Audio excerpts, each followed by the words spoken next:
this morning to have one of our strategic partners here to address what they do and how they benefit you as realtors. This is Kristin Marsden. She is with Dunsing Home Inspections. And I'm going to ask her some things about home inspections and what's changed and what's been different in the last few years in home inspections and some of the pitfalls of things you've seen. It is not a boring industry. No. And you get to see things no one ever wants to see in home inspection. For sure. That's for sure. The scariest home I ever went into, and it was when I was looking to buy a house years ago to like maybe flip the house, maybe live there. And I walked into the house and the entire kitchen, from the floor to the walls to the ceiling, was covered in blood. Was just covered in blood, and I thought, well, this is an interesting experience. Like a crime scene. Yeah, all I did was decide I didn't want to buy it. That was my only choice right there. I didn't want to buy it. That might have been a good choice. It was a good choice. Yeah, for sure. What I know too, in the last 2 years, we've had such a kind of market that we're going into now. We had crazy multiple offers, and then they slowed down a little bit. But we're still getting kind of a lot of multiple offers going. And one of the things I noticed in the multiple offers is they're giving up home inspections. We want to talk a little bit about that? Yeah, that is the worst decision you can make.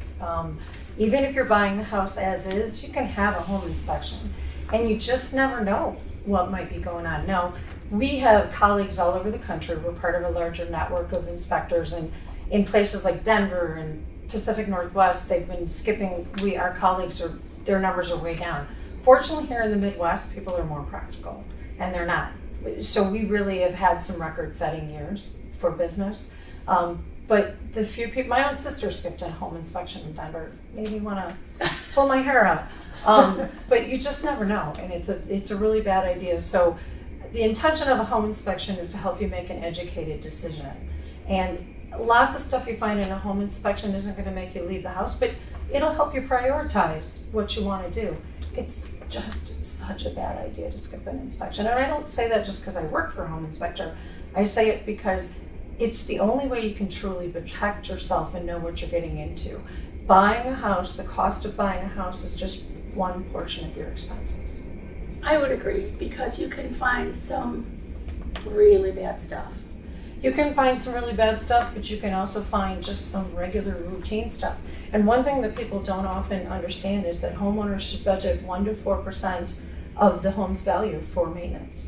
Well, and I always think about this because people walk into home inspections often with the idea that it should be perfect. It should be just like you're buying a brand new home. And I almost, we talk about, gently used. I'm really brutal about this and say, listen up, guys, you're buying a used house. You can't expect a house that's been alive for 50 years to be perfect.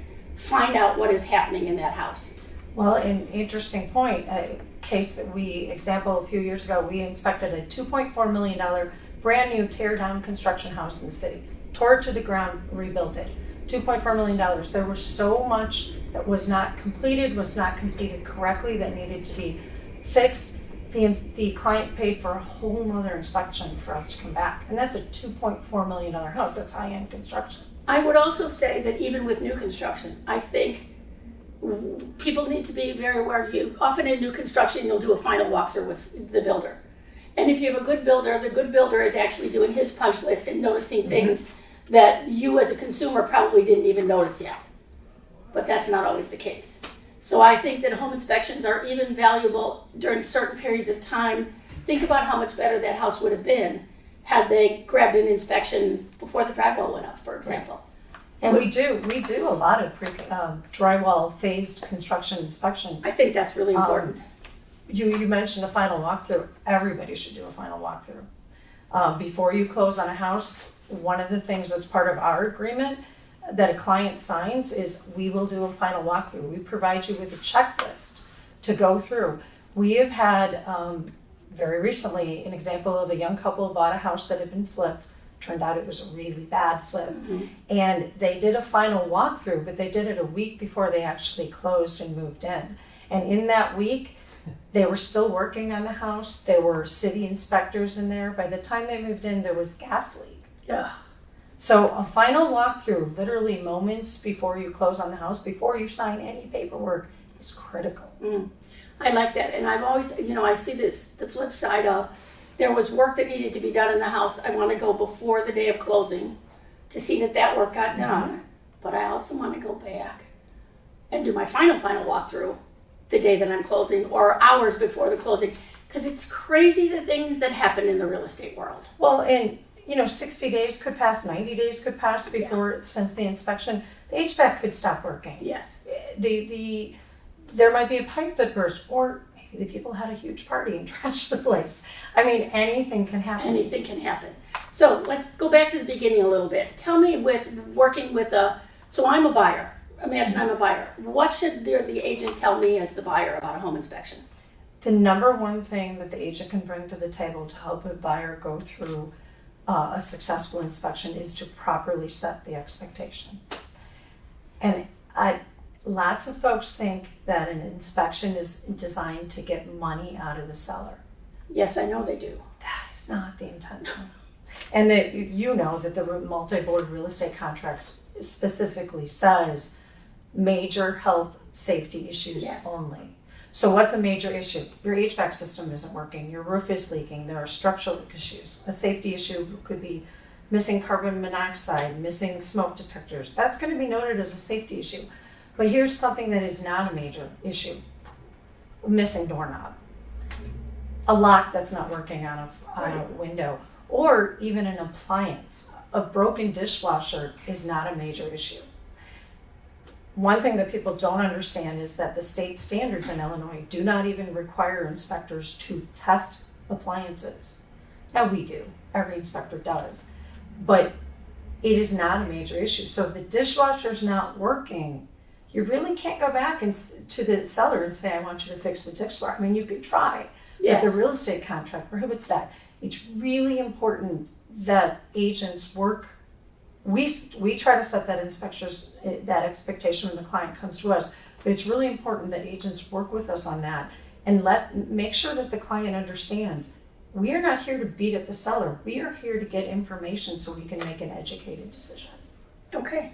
Now, conversely, what should the seller have been doing to get ready for an inspection? Oh, this is so super important. Sellers agents, move stuff. There might be an attic, garage attic, and we can't access it because there's a car there. If there's clothes in the dryer, we can't run that appliance. Great story about this. We were doing an inspection and on a townhome years ago, and turn the oven on, check to make sure there's nothing in the oven, turn the oven on, suddenly the whole house smelled like marijuana. Well, it turns out the tenant used behind the drawer, in the bottom of the oven, to store his stash.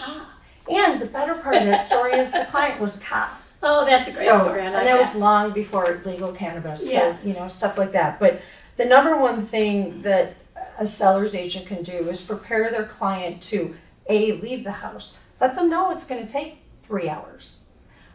They need to move things. We can't physically move personal items. Another story, there was a big entertainment unit in a garage, a basement in front of a wall. People moved in. Turns out there was leaking water through that wall. There was no way, and it was clear in the report. There was a picture of this big wall unit. If there are things wrong and they're hiding it, we can't help. Right. So it's very important that sellers agents prepare their seller for the time it's going to take to prepare. Take the dog out of the house. We love animals, but animals get nervous. We don't need dogs helping.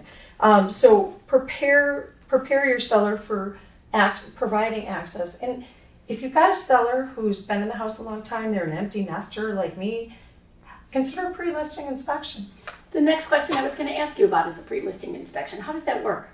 It's exactly the same thing that you'd get as a buyer. It allows you to properly get things fixed on your own terms. So a few missing roof shingles at a closing table can turn into a whole new roof. But a few missing shingles can be replaced by your licensed roofer for however much that costs, and it's all taken care of. I like that. Yeah. So really great. Are you doing way. a lot of I'm kind of curious. Are you doing a lot of pre-inspections? Not as many as we'd like to. There's years ago there was a company down in one of the Carolinas, And that was part of their marketing that they did. Every house that they listed had pre-inspection on that. I thought that was kind of an interesting way to market, to make it easy for people to buy. Yes, to make it easier for people to buy. Now, if I have a pre-listing inspection, do I have to take that inspection, or do I still get my own if I'm the buyer? Oh, you should absolutely have your own. Okay. Because then you are then that inspector is representing you as the buyer. Okay. It is your information. And the seller's not obligated to show a pre-listing inspection. Now, if it were me, and then as we get close to selling our house, I'm going to do a pre-listing inspection. I do have some connections to get a good one. But I'm going to get a pre-listing inspection. I'm going to get everything fixed by a licensed contractor. And then I'm going to show my buyer, look what I've done. This is what was assessed. I encourage you, you should get your own inspection, but here's what we've done. Here's the receipts of the licensed contractor. And it just, so much at NSBAR, you and everyone else at NSBAR talk about raising the standards, working together, we're co-workers. That's what it's about. Let's just be honest about what's going on in a house, and it can lead to so much more peaceful transactions. I like that, peaceful transactions. We could all use a little peaceful transaction.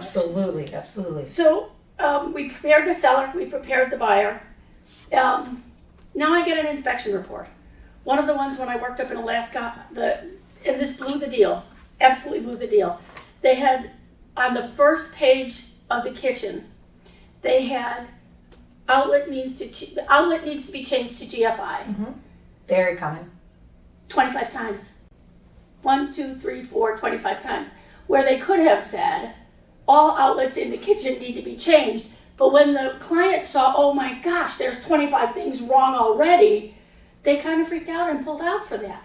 So I think good home inspectors are cautious that they work for the buyers to protect the buyers.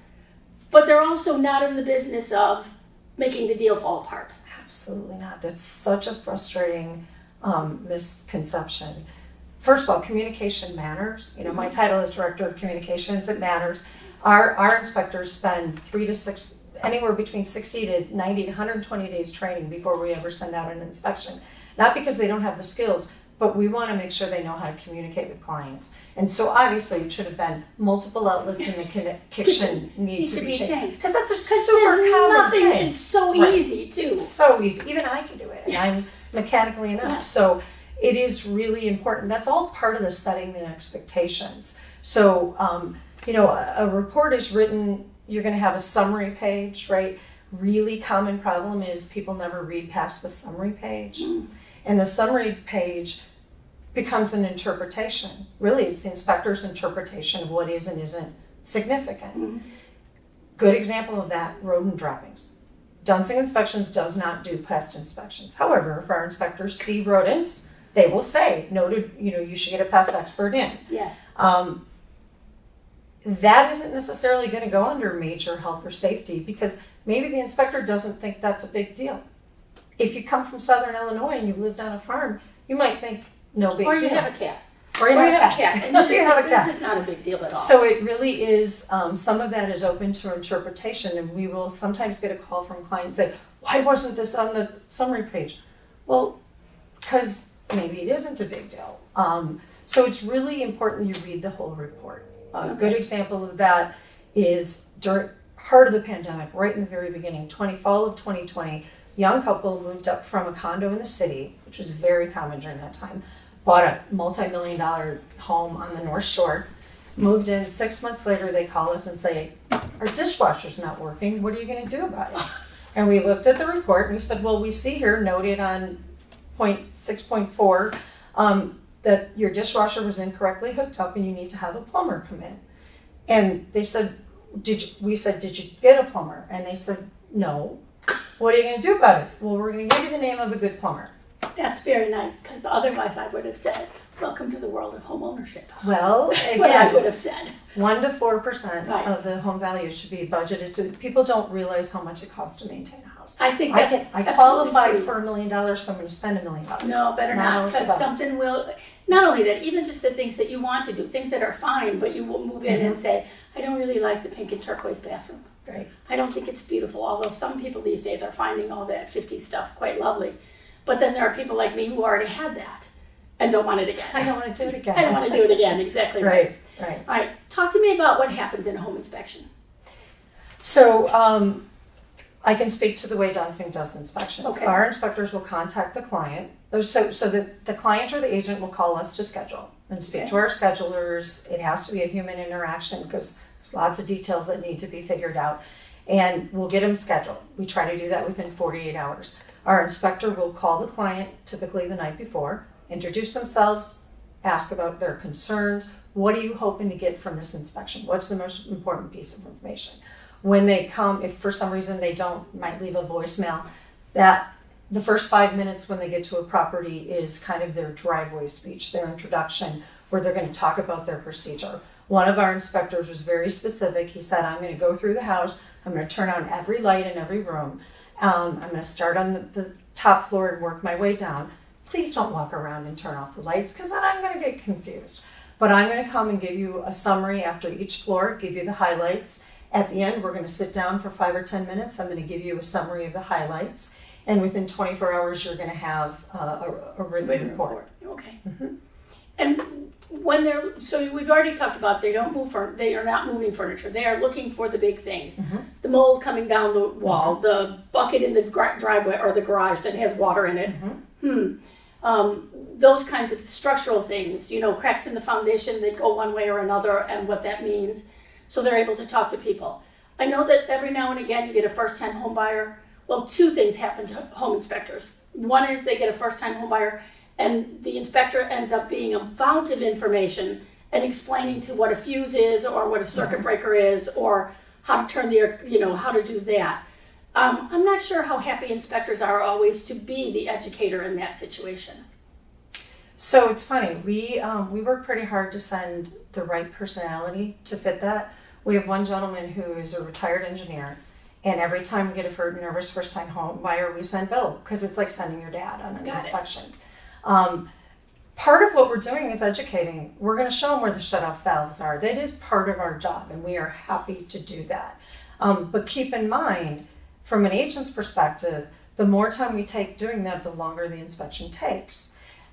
And your inspector should be available for follow-up questions. You should be able to pick up the phone when you're reading through the report and say, hey, what did you mean by this? And talk through with that inspector. Okay. If you're using a company that doesn't do that, you may want to reevaluate because it's really important to have that follow-up. The other thing that I know that happens too sometimes, realtors think that they know as much as you do. And so they come along and they come with you and they want to point out all the things that the inspector is missing.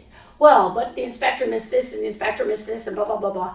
And I am a big proponent of teaching realtors to stay in your lane. And I do it because risk management is part of my job. Mm-hmm. Stop talking. You don't want to bring liability down on your head. You don't want to act like a home inspector. So no one, if something goes wrong, I hate to say this to you, but we want the home inspector to handle what goes wrong. You don't want to be involved in, well, you didn't tell me. So how do you deal with those helpful. It might be an agent, it might be the father, it might be the grandfather, it might be the brother-in-law who fancies himself handy. Our inspectors are pretty mature and they're used to deflecting that, but it's very important. And I know you and I, when I've spoken at new member, you say that all the time. Let the inspector do their job, and I appreciate that. The more efficient, the more successful an inspection is going to, an inspection is going to be more successful when the inspector is allowed to do their job. We partner with real estate agents. One of the things that we do is we do inspection demos. We can take a whole bunch of agents, walk them through an empty house, show them how we do things, show them what an inspector looks for when they're walking up to the house with the grading and the landscaping around the house, what a roof looks like. We do those demos in an effort to educate agents on things that when they're looking at a house for the first time with a client, they can be looking for, obvious things that they can help their client with. And we find that by educating the agents with that information, they understand how much deeper an inspector's knowledge goes. One visual we use all the time, in fact, it's up on our whiteboard in the conference room, is a big circle. And that big circle encompasses everything our inspector knows about a home. It's huge. But the amount that the client and the agent need to know is this much. And it's a balancing act between telling them too much and giving them just the right information. I would agree with that. So one of the best ways that an agent can be a partner to an inspector, or an inspector can be a partner, we can have a peaceful relationship, is to get to know your inspector. Whomever you're using, understand what their background is, understand what their qualifications are, who they are as a person. Are they somebody you want to do business with? Form those relationships. Surround yourself with inspectors and mortgage lenders and attorneys and certainly other experienced agents who can help you succeed. And then it doesn't have to be adversarial. One of the things that I talk to even brand new agents is build your team. And I call it the Sunday night team. Mm-hmm. The Sunday night team is like this. I worked all weekend, and holy cow, it's 9 o'clock on Sunday night and I need an inspection tomorrow morning at 9 o'clock. Who will I call? You want someone that when you call them now at 9:30, because you've been diddling around with this for half an hour, you call them and they say, what are you talking about? I'm busy at 9:30. I can't possibly. Oh, fine, I'll be there. You want someone who will come anyway to do that kind of work. And what I also tell people when they do that is choose 10 inspectors and you don't have a Sunday night club. Yeah. Because you're not giving the inspectors enough. Business is business. If I do 20 deals with you, you inspect 20 of my properties. You'll call me Monday morning. Right, at 9 o'clock. Ironic that you say that. Just this Saturday night at midnight, I was booking an inspection for an agent. He called me at 7:30 and I said, I'm at a grad party, but I'll do this for you later. And we got it all set up. And he needed to give tenants 48 hours notice. He wanted to do it this morning. Absolutely. Okay.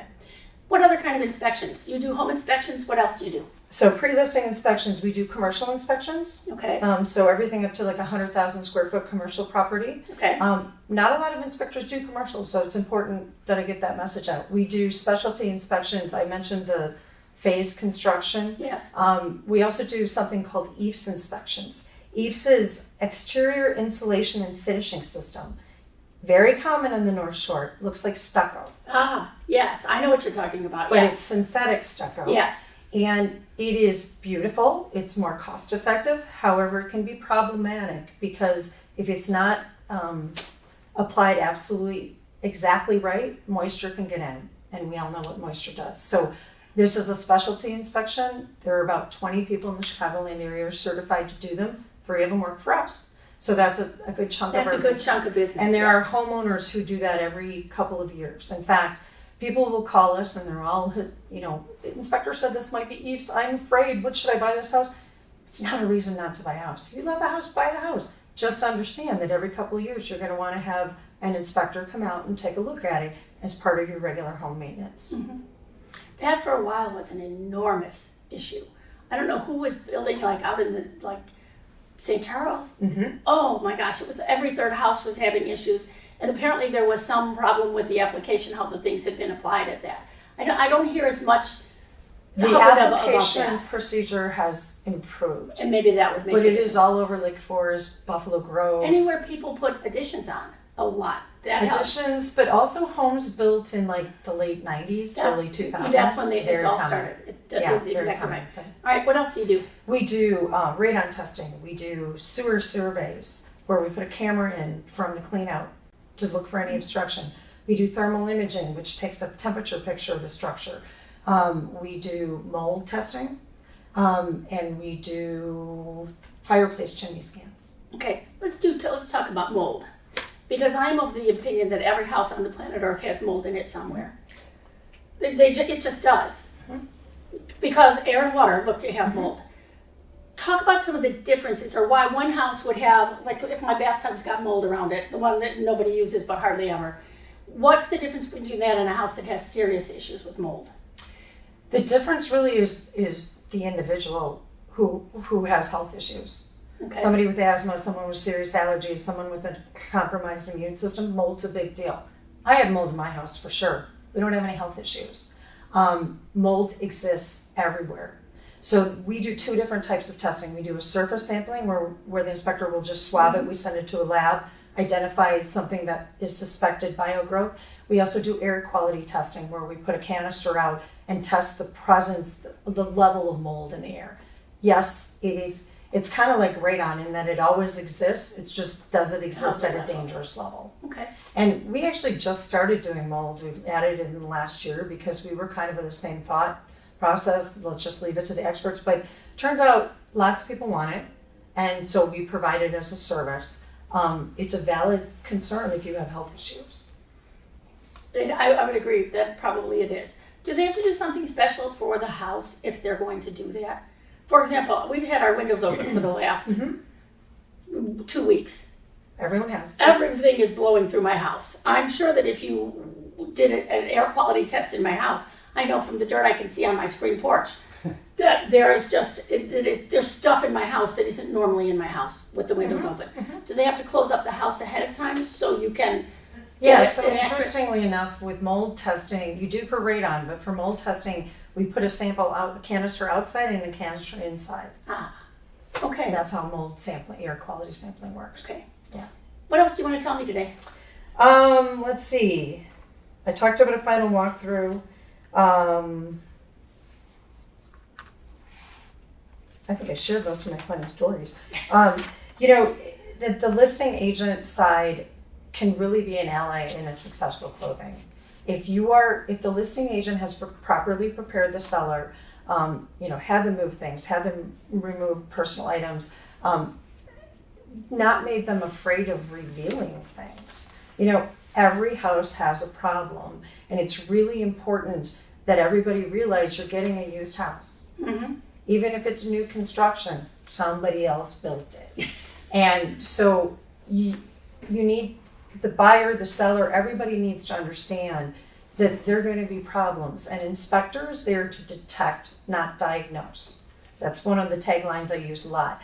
People sometimes get frustrated because they're like, well, you pointed all these things and now we got to bring in a plumber and we got to bring in a roofer. Exactly. Well, the point of that is that we are not experts. We are generalists. We are identifying things that need to be investigated further. So, for example, we do a fireplace chimney scan. We like to call it a colonoscopy for your chimney. Everyone's going to remember that image. Yes, they will. And all we are looking for are cracks in the liner, things that would pose a fire hazard. Mm-hmm. That's all it does. It's not a level 2 chimney. It's giving you an initial idea that fireplace is safe to use. Well, sometimes it reveals that there are cracks in the liner, and then you got to get a chimney company in, and people get frustrated with that. Well, our initial scan, fireplace scan, gives you that initial information. If you want to use the fireplace, you're going to have to investigate further. Well, and I would say one of the things that I would caution people is if you have a home inspector from XYZQRB inspection company, and he said, well, I'll come back and fix those things for you, let your red flag fly. That's one that I'd be a little nervous about having. That would make me kind of, the difference is now we're going down into Uncle Al. Uncle Al says, well, it's this and I'll fix. No, you need to have, when you're talking about health and safety stuff, you really need to pay attention. And it's really important that the thing that an inspector brings to the table is an unbiased assessment of the property. Mm-hmm. We have no vested interest in the deal closing. We have no vested interest in finding things wrong. We're not going to come back and fix anything for you. I got a great list of vendors I'd be happy to share with you. Right. That's the extent of our relationship there. And just because Uncle Hale can fix it doesn't mean Uncle Al should. You're right. The people who bought a house next to us I think it's 2 houses. It's 2 houses that they put together. Mm-hmm. You can tell what happened there. It's a lovely neighborhood in Crystal Lake. But at some point they announced to my husband, who was just talking to the guy, young family that bought them, that he found in one part of the house knob and tube wiring. Mm-hmm. So my gift for them, my welcome to the neighborhood gift, was a fire extinguisher.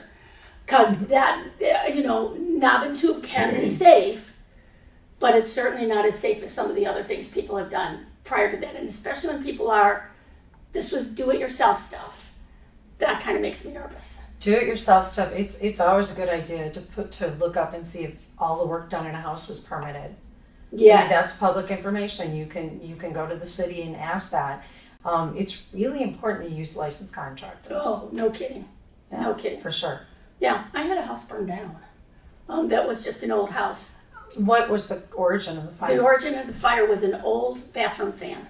that caught the insulation on fire. Wow. I don't know if the fan worked perfectly. It was just what it was supposed to be, but it was, and here's what I would say about my house burning down, and I think people will have more extreme things than I do. It was a major inconvenience because we rebuilt the house. But I spent one summer just kind of like wandering with my family from place to place till we could move back in the house. One of the things it did teach me is how much fire destroys. But the other thing is, bless those firemen who saved a fair amount of my house. Absolutely. How much the water destroyed. Yeah. And what it destroyed for me, so here's a warning to everyone as we wind up here. If you are storing stuff in your basement and your house catches fire, you are going to lose every single thing that's in your basement. Even if the fire isn't down there. Even if the fire doesn't ever touch anything down there, the water goes down there and you just have big, gloopy, sloppy things that you are digging out of. So don't store stuff in the basement. It's bad for you anyway. Don't store stuff in your basement. If you play careful with your fireplace, have a chimney scan. Have a chimney scan. Because fireplace chimney fires are like the leading cause of fireplace chimney fires, and dryer vents are the leading cause So of clean out fires. your dryer vents. Yeah. And be aware that even though it's charming, the fixture is charming, you want to look at it if it's like 50 years old. And make sure that someone responsible and licensed has rewired it to be safe and charming. Which leads me to, we can do a home maintenance inspection. That's a great one. Homeowner who needs to figure out what priorities, much like it could be like a pre-listing inspection. One thing I should mention about that pre-listing inspection is we come in, do the same inspection we do for a buyer. You get stuff fixed, we'll come back and make sure it's fixed correctly for free. Nice. We don't do that with buyers, but we'll do it with a sellers. homeowner. Okay. This has been a lovely day. Thank you. I think you are a good interview. That's what I would say. Thanks. You're I a nice appreciate interview. that. I think we did a good job with this. We covered a lot of the stuff that we had to cover today. Well, we love being at NSBAR. We love having you. With lovely people. All right. Anybody out there who's a new agent, you should be at NSBAR. Be at NSBAR. Thank you so much. Thank you. All right, he's going to stop, but he'll come back and stop us. But Okay. that's where we're going to stop for today. Thank you. Does anybody have any questions? Do either of you have questions? All right, well then, Well, I do. okay. So I'm usually specialized as a seller's broker, and so I like the idea of the pre-sale inspection kind of thing, because you kind of tell your client, kind of what's going on. But maybe this is for Debbie too. We know that there's an inspection period, 5 days usually, right? And so, and if the inspection comes out with a lot of nasty things, then the seller can get out of it, or the buyer can get out of it, right? Can the mortgage company, who also, may put up 90% of the, 97% of the monies, can the mortgage company use the inspection report and get out of the transaction? I'm not sure they choose to use that. They might choose a different reason to get out of it. But I don't know that mortgage companies typically see a home inspection. That's the seller, and that's between the seller and the buyer. The one thing I can say about a report is our report is only released to the client and the people that they authorize. So typically it's client and the agent. If someone calls us and says, I'm the seller, the homeowner, I'm selling this house, they said they want me to fix XYZ, can I see your report? I have to get permission from the client who paid for that report to release that information. Yeah. The only other downside of doing pre-inspections is, so I'm the seller and I find I have a whole lot of stuff wrong with my house. I now need to disclose it. Yeah. And some sellers so I would warn sellers if I was doing a pre-inspection that whatever we find, if it is a major health hazard or stuff, we have to disclose that. And you hope that they're going to find it, and my voice to them is, they're going to find it anyway, so let's get it taken care of. Or let's disclose it, because people can buy houses that are absolute wrecks. Mm-hmm. And many people next door to me, they did. They got a great price on that house. By the time they're all done, youth with being able to redo that. I mean, I look at them and think, oh, I did that when I was young. But I'm not young anymore. I don't want to. But they're going to make a lot of money on that house. And he happens to be a heating and air conditioning guy. So he has some skill level for what... And he probably has lots of good connections. connections. And he has lots of friends. I've been watching his friends who are bringing other electrical and kind of trucks into there. And a lot of what they've done has just simply been demolition. It also speaks to just making a transaction ethical. Yes, I would agree. It's just the right thing to do. Fix it or reveal that it's been done. Maybe you drop your price $5,000, but you didn't sell someone a home with some kind of health issue. And as an agent, I'm not getting involved with someone helping to swamboozle somebody else, because that will bounce back on me. Well, for two reasons. One, it's just not the right thing to do, but ultimately that will bounce back on me as well. My favorite story to tell people about not offering your opinions happened in Barrington. You know, Barrington has well and septic in a lot of Barrington. And so the agent stood on the deck, buyer's agent stood on the deck, and the client said, "My goodness, this is a mushy yard." And the agent said, "Oh, I heard on the radio that this is the rainiest season we've had in years." People bought the house. In August, it was the driest August they'd ever had, and the backyard was still a big mushy mess. The agent and the company helped pay for them to fix their septic system in the back. Number one, know where you're selling is a really important thing, but also stop talking.